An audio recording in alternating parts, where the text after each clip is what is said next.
Interface Video presents Fairfield Today. Brought to you by Fairfield Federal Savings and Loan, Fairfield Medical Center, Fairhope Hospice and Palliative Care, the Fairfield County Board of Developmental Disabilities, Dagger Law, and the Frank E. Smith Funeral Home.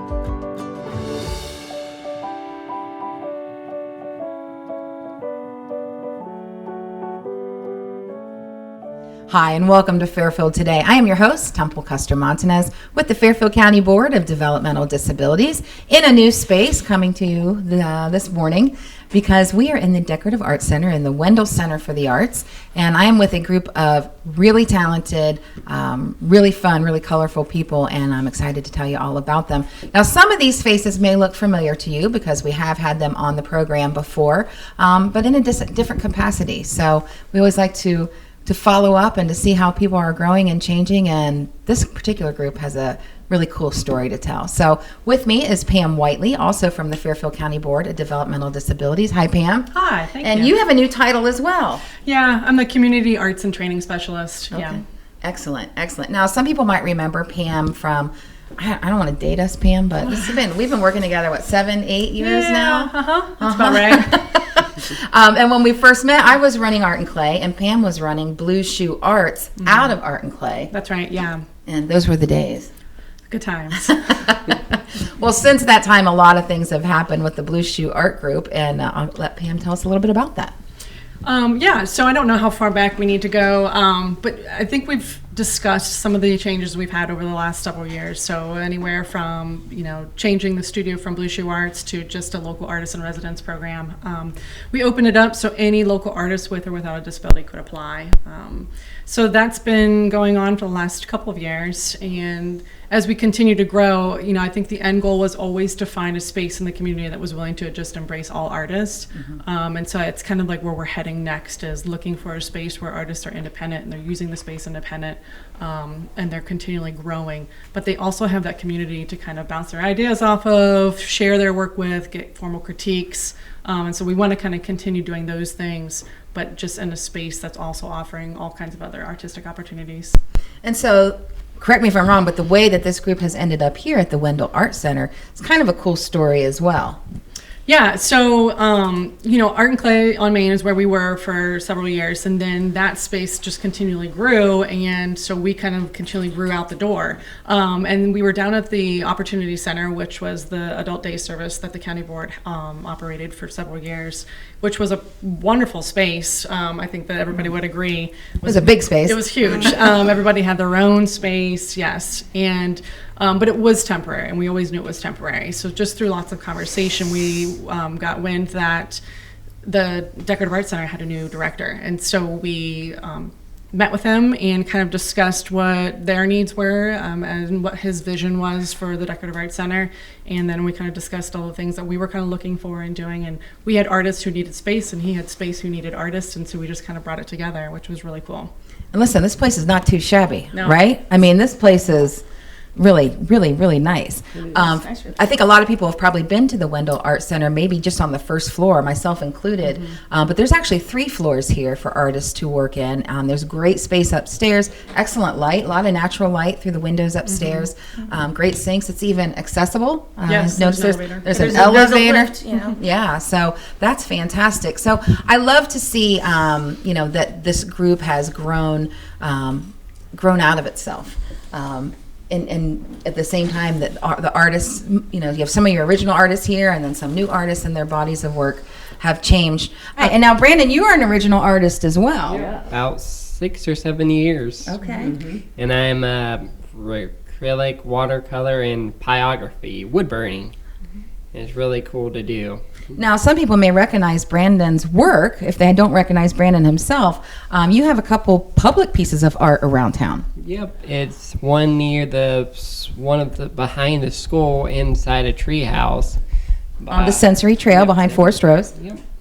And one in Lancaster, it's a alligator piece with birds. They're combined together. I forget. And that one is located by the gazebo bandstand right downtown. Thank you. Yeah. Well, I see it every time I'm stopped at that light, and I look over and I think of you, Brandon. So Thank you. you're welcome. So, Pam, you've really, I mean, this has been quite a journey for you. So, you're in this space. You haven't been here very long. No, a couple months. Yeah. Okay. Is it starting to feel like home? We're getting there. It's weird because we went from a space where it was we were kind of limited in as far as like what kind of art could be made because it was so small, to a place where you could do anything, make anything.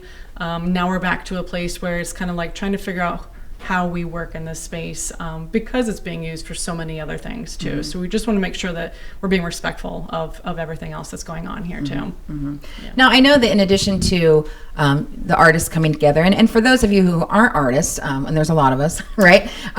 What these artists are doing is that they are sometimes bringing their works into this space and working on them alongside other artists. But there's more to it than that. I mean, I think a big, important part of what you all do is that sharing of ideas and the discussions that you have. I know, Pam, a lot of times you'll bring in even things along the lines of art history or letting people know what other artists are out there, what's happening in other artist communities. And Kat, you've got quite a background in the arts. So what does that component mean to you? What does it mean to you that you have the opportunity to come in here and share with other artists, but also learn from Pam? Well, for one thing, when I joined the residency program, I did not know what I was. All I know is I had a knack for art since I was a kid. I'm a classically trained musician. I was in choir since kindergarten, voice lessons and all that stuff. I've just been a really creative person in my life. And when I found out through my best friend about this residency program, I had a 3-foot mandala painting that I painted at my house for 6 months.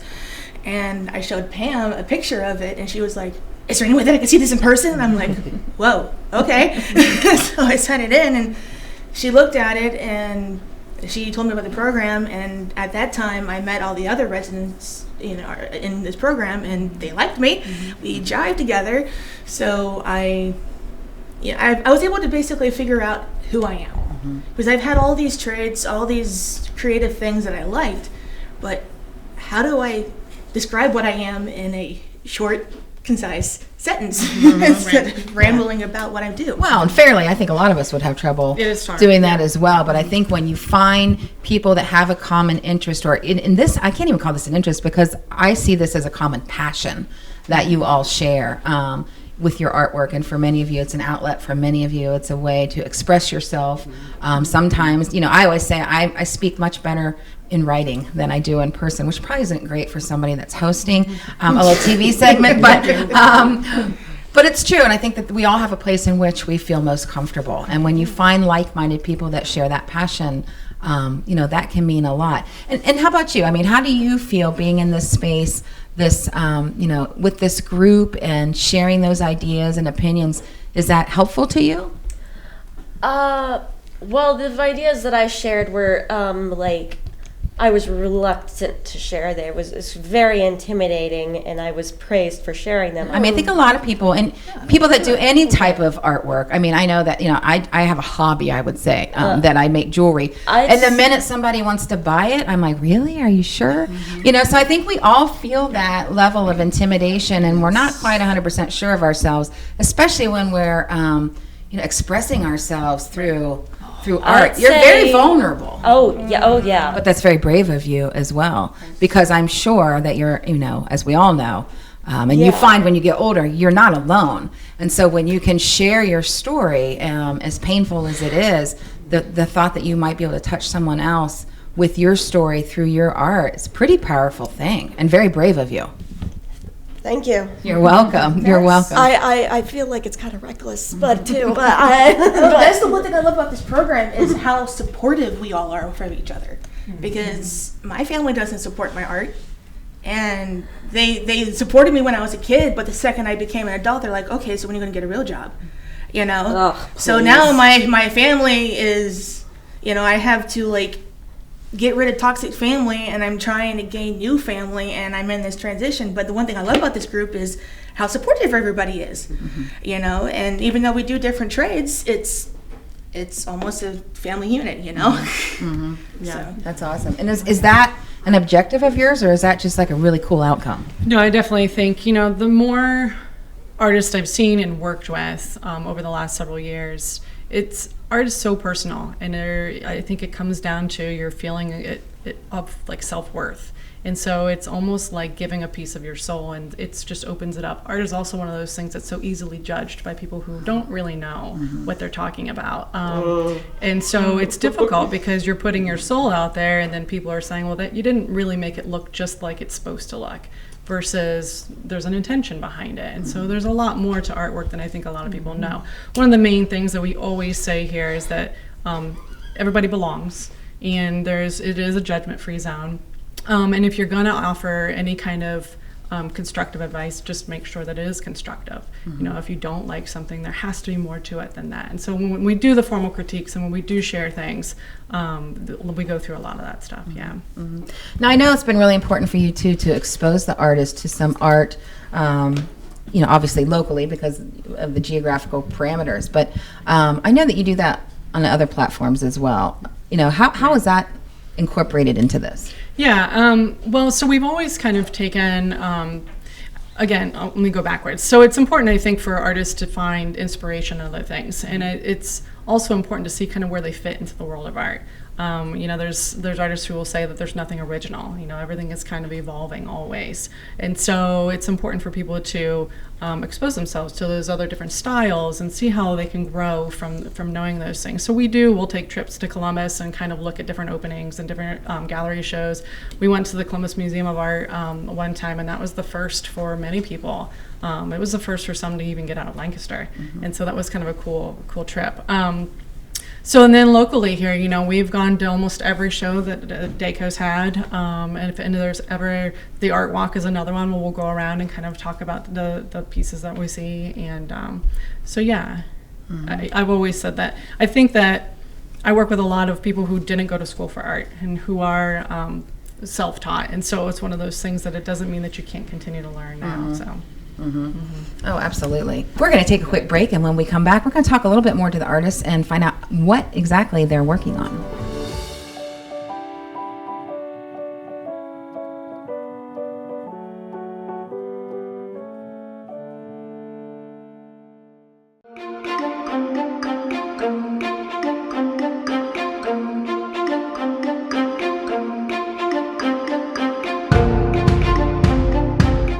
Welcome to the Dream Machine. Like to be part of Green Machine, keep me busy, and it's also important that we do it together as a group, and we plow and plant, and we have lots of produce. We have tomatoes like one here, and gourds, cucumbers, squash, crawfish, beets, microgreens. We also have flower arrangement, and we also sell bags, those tote bags out of animal food bags, and we sell them out in the market, farmers market. It's a special place that keeps people healthy by eating a couple fruits and vegetables. I always show people, first time they pick raspberries and green beans, I show them how to do it like if they do it wrong. Picking raspberries and green beans is simplest, easy for me. We're entering some things in the fair like pumpkins, the gourds were growing, and everyone likes them.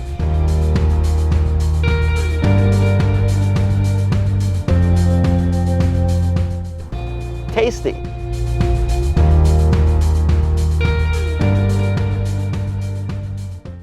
Fairfield Medical Center took care of me like I was family. I was made to feel like I was the only person that they were going to see that day, even though I knew that wasn't the case. Everyone at Fairfield Medical Center was very attentive. They just put my mind at ease. I was there for 12 days, and I felt comfortable there. We were people to them, not a number. They took the time to get to know us, our personalities. Well, they saved my life. You know, how do you beat that? I don't know how I could have gotten through it without them. Experience Fairfield Medical Center. The Frankie Smith Funeral Home and Crematory in Lancaster and the Johnson Smith Funeral Home in Baltimore have a long and wonderful history of serving our community. Feel free to give us a call at 740-653-0652 Stop in and see us at either of our 2 locations, 405 North Columbus Street in Lancaster and 207 South Main Street in Baltimore. Respect for tradition, regard for change. Did you know that 2/3 of teens and young adults who report abuse of prescription medicines are getting it from people they know, including friends and family? We need to remember to secure them in a safe place, even lock them up if necessary. Monitor your medications so you know exactly how many pills are in each bottle. And finally, keep track of your refills. If you are done with their use, properly dispose them to avoid abuse. You can do this in a number of ways. 1. Take them to a local drop box at the Lancaster or Pickerington Police Departments or at one of our drug take-back events. 2. Take the drugs out of their containers, mix them with cat litter or used coffee grounds in a container, seal and place them in the trash. Remember to remove all personal information from your pill bottles. Or 3. Check the prescription information regarding the specifics if the medication could be flushed, or call your pharmacist. Remember, if you are done with its use, properly dispose to avoid abuse. This message is brought to you by the Fairfield County Adam H. Board. And welcome back to Fairfield Today. I'm your host, Temple Custer-Montanez with the Fairfield County Board of Developmental Disabilities. And I'm hanging out with a really cool group of, I like to call you friends, really cool group of friends, but a really amazing group of artists that are currently working out of the Wendel Center for the Arts at the Decorative Arts Center of Ohio, located on Main Street in downtown Lancaster. This is a relatively new space for this group.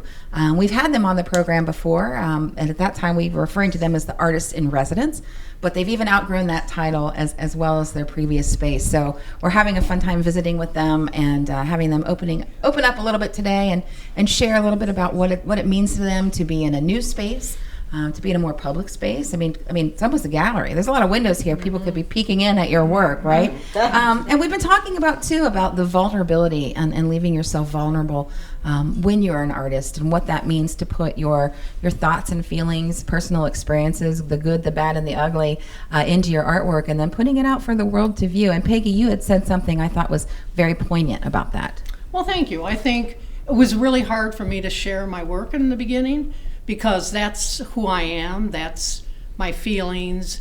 But I think when you share your art with other people, you give them permission to share their feelings and their art. And I think that's very important. Mm-hmm. Yeah, I think a lot of times we forget that that visual art is also a form of communication, and that communication can be two-way, three-way, four-way. It can start a whole new conversation. Mm-hmm. And so I think that's what's really, really cool about all of you putting your art out there into the community for everybody to see. And really you're sharing much more than what's on a canvas or what's hanging on a wall. Has that been something hard for the artists to learn? Yeah, I think it's a process for sure.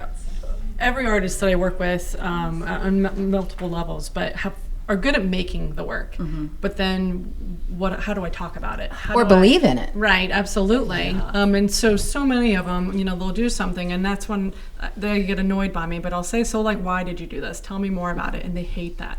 But it also helps them grow. And so, sometimes that's hard. But then it allows them to do something like this where they can share it and talk about it, and the more you do it, then the easier it gets. And it is personal, it is hard, so it kind of gives you practice and not really necessarily giving all your business, but kind of giving the themes and kind of talking about it on a broader sense as well. So I know that a lot of you have been together, working together for quite some time. Some members are newer. I know that you've had group shows, you've had some individual shows, but for people who aren't familiar with you, can we sort of just go around and talk about what different types of artwork that you're interested in? And we'll start with you. Surrealism. I consider myself a surrealist. Do you know what surrealism is? Oh, yes. Okay. And you work a lot with technology and digital arts as well. Yeah. I do mixed media, and I paint, draw, I do photography, and I put all of the things together in Photoshop, and then I come up with the final product. Excellent, excellent. And Peggy has a history of really more, I always say, kind of some folk arts and Americana. And I only say that, Peggy, because you're such a fixture around town. People may know you as a quilter or somebody that is obviously pretty well established in fiber arts. But what you're doing and what you've done in the last few years with this group just blows me away. How would you describe it? Thank you. It's just amazing. I had never really painted before. I did craft type painting, and I just didn't even know how to start. I overthought everything, and Pam just said, just do it. And so when I get into it, I just do it. I have a general theme, but my feelings are all out there. I did a piece on somebody with Alzheimer's, and I actually sold it to a woman whose father was just diagnosed with Alzheimer's, and she didn't know that until she bought it. And I explained it to her, which meant a lot to me, and it meant a lot to her. Wonderful, wonderful. And Brandon, you've got several public pieces we discussed about, but you really have become enamored with or proficient at wood burning. And what did you tell me that's called? Pyography. Pyography. All right. So tell me a little bit about what pyography is. Pyography bases almost like a pin, but you can basically stick it in the wall and basically wood burn into the wood. Mm-hmm. It's really interesting just to do. Mm-hmm. You just have to be very careful. Well, I know it always smells good when you're doing your artwork, Brandon. It does. Yeah. And we'll keep going here. Kat is one of our other artists that's relatively new, and I know you had said that you're proficient in a lot of different mediums, but in visual arts in particular, are you working on and what interests you? I'm a mandala artist, and before I joined here, I was just doing mainly a simple pattern or do coloring books or whatever, but I've always loved the complexity of mandalas. And so with this residency program, I've been able to learn how to try to open my mind and try to come up with original designs. Mm-hmm. So that's what I'm doing here right now. I'm actually working on a rose window, stained glass window design, which has similar mandala concepts for my best friend's graphic novel story for right now. That's a long-term project because it's a 30 by 30 inch piece. I like my big pieces. Yeah, good for you. And we don't want to forget Ruby Sue over here. Now, Ruby doesn't like to talk a lot, but Ruby is a fiber artist. And Ruby, what is it about fiber arts and about your work that you do that you enjoy? I like to sew a lot. Yeah, and you like adornments too, right? The beads and the beads. Yeah. And it's something that you do all the time, right? Yeah. Yeah. I like it a lot. Yeah. Good. Ruby, do you like being around all the other people that are the other artists? Yeah, I like to be around. Yeah.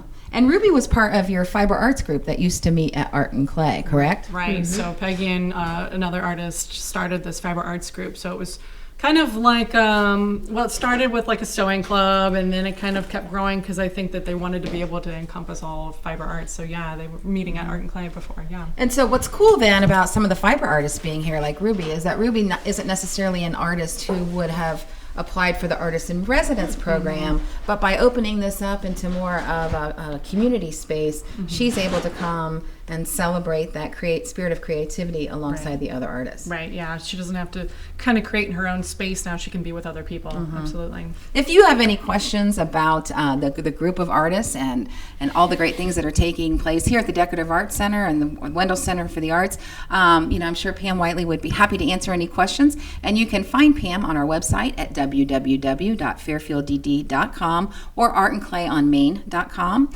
And of course, we encourage you to come down and take advantage of the Decorative Arts Center as well. And if you're here, what times are the artists here that they could stop in and even peek through the window? Yeah, Tuesday's the best day because I think most people are here anywhere from, the hours will be 10 to 4. Right now they're 9 to 3, but it'll be Tuesday through Friday. So come on down anytime. Bring your stuff and come work with us. Yeah. Awesome.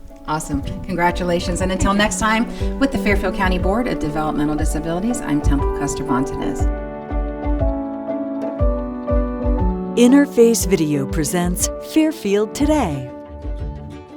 Brought to you by Fairfield Federal Savings and Loan, Fairfield Medical Center, Fairhope Hospice and Palliative Care, the Fairfield County Board of Developmental Disabilities, Dagger Law, and the Frank E. Smith Funeral Home.